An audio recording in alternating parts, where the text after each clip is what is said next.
তখন ভূপেশ বাঘেল ওপেনলি বলেছিল যে তাদের সরকার সবার কেয়ার করে, আর within a fraction of second এই দুটো টিনেজারের লড়াই একটা হিন্দু মুসলিম লড়াইয়ের মধ্যে ট্রান্সফর্ম হয়ে যায়। খ্রিস্টান আদিবাসীদের ঘর জ্বালিয়ে দেওয়া হতো, তাদের প্রেয়ার রুম জ্বালিয়ে দেওয়া হতো, তাদের ওপর অনেক অত্যাচার করা হতো। যেহেতু বিজেপি হিন্দুত্বর পলিটিক্স করে সব জায়গায় সাকসেসফুল হচ্ছে, তার জন্য তারাও হিন্দুত্বর পলিটিক্স করবে। এই জিনিসটা কিন্তু সাধারণ মানুষও ঠিকভাবে দেখছিল না। তার জন্য আপনারা দেখতে পাবেন 2019-এর লোকসভা ইলেকশনে রাজস্থানে 25টার মধ্যে 24টা সিট বিজেপি জিতে গেছিল, যেখানে কংগ্রেস একটাও সিট জিততে পারেনি। যে বিজেপিকে ইস্টার্ন রাজস্থানের উপর বেশি ফোকাস করতে হবে রাদার দ্যান ওয়েস্টার্ন রাজস্থান।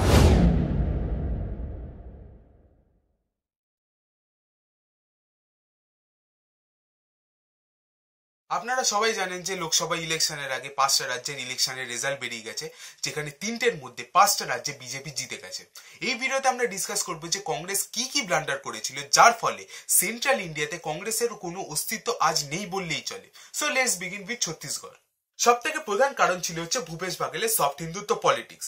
2021 সালে ভূপেশ বাঘেলের বাবা নন্দকুমার বাঘেল, যাকে হিন্দি বেল্টে ওবিসিদের ম্যাসকট বলা হয়, সে হিন্দু ব্রাহ্মণদের বিরুদ্ধে একটা রিমার্ক পাস করেন, যার জন্য ভূপেশ বাঘেল সব রকম সম্পর্ক ভুলে দিয়ে, সবকিছু ভুলে দিয়ে তাকে অ্যারেস্ট করায় এবং নন্দকুমার বাঘেল 15 দিনের জন্য জুডিশিয়াল কাস্টাডিতেও ছিল। তখন ভূপেশ বাঘেল ওপেনলি বলেছিল যে তাদের সরকার সবার কেয়ার করে, তিনি নিজের কোনো পার্সোনাল সম্পর্ক নিজের দায়িত্বের কাছে আসতে দেবেন না। কিন্তু এটা যে তার একটা ইলেকশন স্ট্র্যাটেজি ছিল, মানুষদেরকে ধরে রাখার একটা স্ট্র্যাটেজি ছিল, সেটা সবাই বুঝতে পেরেছিল। আবার এটাও নয় যে নন্দকুমার বাঘেল এরকম টাইপের জিনিস প্রথমবারের জন্য করছে। অ্যাকচুয়ালি নন্দকুমার বাঘেল এরকম টাইপের জিনিস অ্যান্টি ব্রাহ্মণ পলিটিক্স এর জন্যই ফেমাস। এবার আপনাদের মনে হতেই পারে যে এটাই স্বাভাবিক না, এটাই একটা সরকারের করা উচিত নয়। তাহলে আমি যে নেক্সট এক্সাম্পলটা দেবো সেটা আপনাদের ওয়ে অফ থিঙ্কিংটাকে পুরোপুরি পাল্টে দেবে। অক্টোবর 2021 সাজা কনস্টিটিউয়েন্সি অ্যাসেম্বলি, দুটো টিনেজার সাইকেল চালিয়ে আসে এবং তাদের সাইকেলটা ধাক্কা খায়। এই ধাক্কা খাওয়ার জন্য এই দুটো টিনেজারদের মধ্যে একটা হাতাপাই শুরু হয়ে যায়। এই হাতাপাইটা থামানোর জন্য যেই সব লোকাল মানুষরা ছিল ওই রাস্তাতে, তাদেরকে আলাদা করতে চায়। তাদেরকে আলাদা করে তারা দেখতে পায় এই দুটো টিনেজারদের মধ্যে একটা টিনেজার হিন্দু আর একটা টিনেজার মুসলিম। আর within a fraction of second এই দুটো টিনেজারের লড়াই একটা হিন্দু মুসলিম লড়াইয়ের মধ্যে ট্রান্সফর্ম হয়ে যায়। একটা রাত কি হয়, একটা দিন মজুরিকে, যার নাম ছিল হচ্ছে ভুবনেশ্বর সাহু, তাকে এই মুসলিম লোকেরা টেনে হিচড়ে নিয়ে যায় নিজেদের বস্তিতে এবং তাকে কুপিয়ে মেরে ফেলে। এবং এই ঝামেলাটা শেষ হওয়ার পর একটা বাবা ছেলে ডুও কিন্তু মারা যায়। কিন্তু যেহেতু ভূপেশ বাঘেলকে হিন্দুত্বর পলিটিক্স করতে হতো, তার জন্য তার সরকার জানালো যে এই ভুবনেশ্বর সাহুর যে ছেলে বা মেয়ে থাকবে তাকে একটা সরকারি চাকরি দেওয়া হবে এবং তাদের ফ্যামিলিকে 10 লাখ টাকা কম্পেনসেশন দেওয়া হবে। কিন্তু এই মুসলমান ফ্যামিলিকে কোনো রকম কম্পেনসেশন দেওয়া হবে না। এটা তো গেলে একটা দুটো এক্সাম্পল, আরো এক্সাম্পল আছে। যেমন মুসলিমরা এফেক্টেড ছিল, তেমন আদিবাসীরাও এফেক্টেড ছিল। যেমন আপনারা দেখতে পাবেন ভূপেশ বাঘেলের রামরথ যাত্রাতে আদিবাসীদেরকে কমপ্লিটলি ইগনোর করা হতো, খ্রিস্টান আদিবাসীদের ঘর জ্বালিয়ে দেওয়া হতো, তাদের প্রেয়ার রুম জ্বালিয়ে দেওয়া হতো, তাদের ওপর অনেক অত্যাচার করা হতো। আদিবাসীরা এটার বিরুদ্ধে প্রোটেস্টও করেছিল। আবার এটা ভাবেন না যে ভূপেশ বাঘেলের সরকারই প্রথমবার এটা করা হচ্ছে, যখন বিজেপি সরকার ছিল তখনও এইসব জিনিস করা হতো, কিন্তু মাত্রাটা কম ছিল। এই সব কারণের জন্য মাইনরিটিসরা ছত্তিশগড়ে বারে বারে ট্রিগার হচ্ছিল। দেখুন, কংগ্রেস বলুন, টিএমসি বলুন, যেসব বিজেপি বিরোধী দলগুলো আছে, এদের একটা প্রধান অ্যাডভান্টেজ হচ্ছে মাইনরিটিসদের ভোট। কিন্তু ছত্তিশগড়ে কংগ্রেস ডিসাইড করলো যে তারা কাটা দিয়ে কাটা উঠাবে। যেহেতু বিজেপি হিন্দুত্বর পলিটিক্স করে সব জায়গায় সাকসেসফুল হচ্ছে, তার জন্য তারাও হিন্দুত্বর পলিটিক্স করবে। কিন্তু কাটা দিয়ে কাটা ওঠানোর জন্য যে কাটাটা আগে হতে হবে সেটাই তারা ভুলে গেছিল। এই হিন্দুত্বের আইডিওলজিটাকে গ্রাউন্ড লেভেলে ইমপ্লিমেন্ট করাতে যে বিজেপি কংগ্রেসের থেকে ফার সুপিরিয়র জায়গায় আছে, আপনারা এই এক্সাম্পল দিয়ে বুঝবেন। যেখানে ভুবনেশ্বর সাহু, যার কথা আমি ভিডিওতে একটু আগে বলছিলাম, তার ছেলে বা মেয়ে থাকবে, তাকে কংগ্রেস জাস্ট একটা গভর্নমেন্ট জবের প্রতিশ্রুতি দিয়েছিল, সেখানে তার বাবাকে ঈশ্বর সাহুকে বিজেপি এমএলএ টিকিট দেয়, যে নাকি রবীন্দ্র চবে, যে নাকি ছত্তিশগড়ে একটা বড় মুখ কংগ্রেসের, তাকে 5,000 ভোটে হারিয়ে এমএলএ হয়েছে এই ইলেকশনে। বিজেপি কংগ্রেসের এই ব্লান্ডার্স গুলোকে ভীষণ ক্লোজলি ভাবে মনিটর করছিল। তাদেরকে কিন্তু 5 বছরে কোথাও দেখা যায়নি, কিন্তু তারা যখন ক্যাম্পেইন করতে এসেছিল ভীষণই এফেক্টিভলি ক্যাম্পেইন করেছিল, যেটাকে লিড করছিল হচ্ছে অমিত শাহ। বিজেপি জেতার পিছনে আরেকটাও কারণ ছিল মোদি ব্র্যান্ড ভ্যালু। যখন ভূপেশ বাঘেল 2018-তে ইলেকশন জেতে, তখন তারা প্রমিস করে যে তারা 2500 টাকা পার কুইন্টাল রেটে ধান কিনবে, যেটা তারা পূরণও করে। এবারের ইলেকশন বিজেপি এটাকে কাউন্টার করার জন্য বলে যে তারা 3100 টাকা পার কুইন্টাল রেটে ধান কিনবে। কংগ্রেস এটাকে কাউন্টার করার জন্য বলে যে তারা 3200 টাকা পার কুইন্টাল রেটে ধান কিনবে। কিন্তু বিজেপি বলে যে তারা পার একর জমিতে 21 কুইন্টাল ধান কিনবে, যেটা কংগ্রেস বলে না, যেটা বিজেপির জন্য একটা অ্যাডভান্টেজ হিসাবে থেকে যায়। আর তাছাড়া তারা এই স্কিমটাকে পাবলিসাইজ করছিল মোদি কি গ্যারেন্টি এই স্লোগান দিয়ে। তো তখন মানুষেরা ভাবলো যে যখন নরেন্দ্র মোদি এই প্রমিসটা করেছে, তখন নরেন্দ্র মোদি এই প্রমিসটা রাখবেই। দেখুন, আমরা এখানে কোনো স্ক্যামস নিয়ে কথাবার্তা বলবো না, কারণ কিছু কিছু রাজ্যে এই স্ক্যামস এর ন্যারেটিভটা কাজ করে, আবার কিছু কিছু রাজ্যে করে না।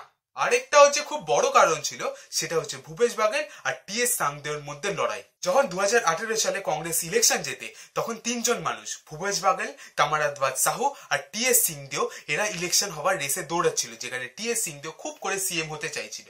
কিন্তু যেহেতু ভূপেশ বাঘেল সিএম হয়ে যায়, তখন তাদের মধ্যে মানে ভূপেশ বাঘেল আর টিএস সিংদেওর মধ্যে একটা ইগো ক্ল্যাশ দেখতে পাওয়া যায়, যেখানে আপনারা দেখতে পাবেন যে 2022 সালে সিংদেও নিজের পঞ্চায়েতি ডিপার্টমেন্ট থেকে রিজাইন করে দেয় এবং ভূপেশ বাঘেলের ওপর আরোপ লাগে যে তারা নাকি তাকে সাইডলাইন করার চেষ্টা করছিল।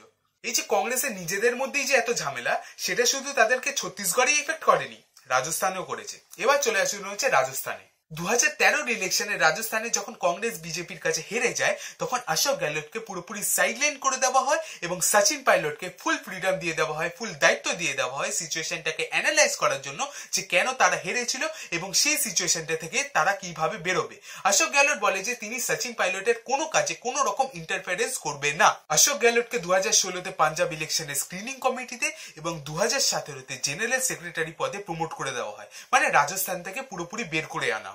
2018 সালে সচিন পাইলট আর জ্যোতিরাদিত্য সিন্ধিয়া, এরা দুজন মেন ফেস ছিল হচ্ছে কংগ্রেসের ইলেকশনে।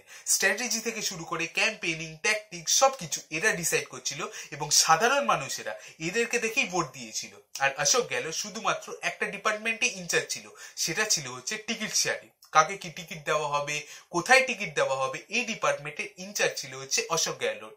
ইন্ডিয়ান এক্সপ্রেসের একটা রিপোর্ট অনুযায়ী কংগ্রেস যখন ইলেকশন জেতে আর এই এমএলএ গুলো যখন শপথ নেয়, তখন এই দুটো এন্টিটি, মানে একটা এন্টিটি হচ্ছে অশোক গেহলট আর আরেকটা এন্টিটি ছিল হচ্ছে সচিন পাইলট আর জ্যোতিরাদিত্য সিন্ধিয়া, এই দুটো এন্টিটির মধ্যে ডিফারেন্সেস ফর্ম হতে শুরু করে এবং লবি ফর্ম হতে শুরু করে এই দুটো এন্টিটির আন্ডারে। কিন্তু ডিসেম্বর 2018-তে যখন কংগ্রেসের হাই কমান্ডের দ্বারা মিনিস্ট্রি ভাগ করে দেওয়া হলো, তখন দেখা গেল অশোক গেহলট চিফ মিনিস্টার তো হলোই, তার ওপর অশোক গেহলটের আন্ডারে যে ক্যাম্পটা ছিল, সেই ক্যাম্প সব রকম ইম্পর্টেন্ট মিনিস্ট্রি, যেমন হোম মিনিস্ট্রি হয়ে যাক, ফাইন্যান্স মিনিস্ট্রি হয়ে যাক, সব রকম ইম্পর্টেন্ট মিনিস্ট্রি তাদের আন্ডারে চলে গেল এবং সচিন পাইলট আর জ্যোতিরাদিত্য সিন্ধিয়ার আন্ডারে যে ক্যাম্পটা ছিল, সেই ক্যাম্প সেরকম কোনো ইম্পর্টেন্ট মিনিস্ট্রি পেলই না।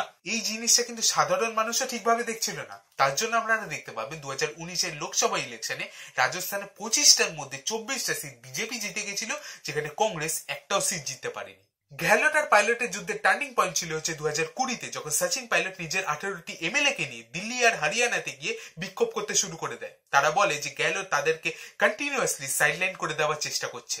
বিজেপি ঠিক এই জিনিসটাকে নিজেদের ইলেকশন স্ট্র্যাটেজি বানায়। Ashoka university Trivedi centre for political data রাজস্থানকে 7টা ডিভিশনে ভাগ করে।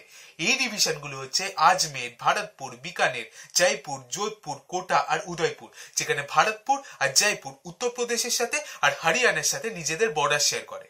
বিজেপি দেখলো যে 2018-র ইলেকশনে কংগ্রেস 99টি সিট জিতেছিল আর বিজেপি 73টি সিট জিতেছিল। আর যদি এই ইস্টার্ন রাজস্থানের এরিয়াটা বাদ দিয়ে দেওয়া হয়, মানে ভারতপুর আর জয়পুরের এরিয়াটা বাদ দিয়ে দেওয়া হয়, তাহলে বিজেপির আন্ডারে 62টি সিট আর কংগ্রেসের আন্ডারে 57টি সিট ছিল।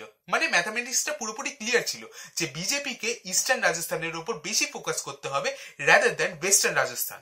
সচিন পাইলট এবং তার আন্ডারের এমএলএ গুলো ইস্টার্ন রাজস্থান থেকে দাঁড়ালেও বিজেপির কাছে ইস্টার্ন রাজস্থান একটা অ্যাডভান্টেজেস পজিশনে ছিল, কারণ সেখানকার লোক কংগ্রেসকে কোনো রকম ভোট দিতে চাইছিল না, কারণ তারা জানতো যে তারা যদি কংগ্রেসকে ভোট দেয় তাহলে অশোক গেহলট আবার মুখ্যমন্ত্রী হয়ে যাবে। এই সব সিচুয়েশন গুলো খুব ভালোভাবে স্টাডি করে বিজেপি খুব এফেক্টিভলি নিজেদের ইলেকশন স্ট্র্যাটেজি বানায় আর কংগ্রেস ব্লান্ডারের ওপর ব্লান্ডার করে যায়। Thank you.